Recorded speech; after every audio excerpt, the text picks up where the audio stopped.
मुख्यमंत्री श्री मोहन चरण माझी आज देवगढ़ जिला गस्तरे जाई सेठारे प्राय 205 कोटी टंका मूल्यर 15टी विभिन्न जनकल्याणकारी प्रकल्पर शुभ उद्घाटन और भित्ति प्रस्तर स्थापन करिसेंती। एथिसहित देवगढ़ जिला आज 300 शଯ୍या विशिष्ट नवनिर्मित डाक्तरखाना मध्य मुख्यमंत्री कर कमल उद्घाटित होईछि।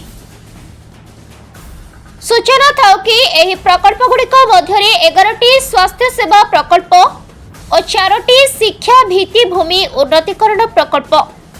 एही कार्यक्रम अवसर में राज्यर समस्त केन्दुपत्र तोलाली और बंधाळींक पई 41 कोटी 17 लाख टंकार सहायता राशि मुख्यमंत्री घोषणा करिसेंती।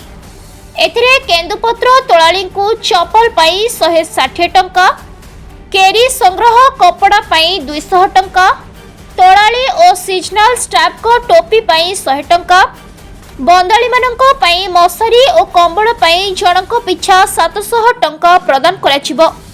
एहा द्वारा राज्यर प्राय 9 लाख केन्दुपत्र तोलाली बंधाली और सीजनल स्टाफ उपकृत हेबे।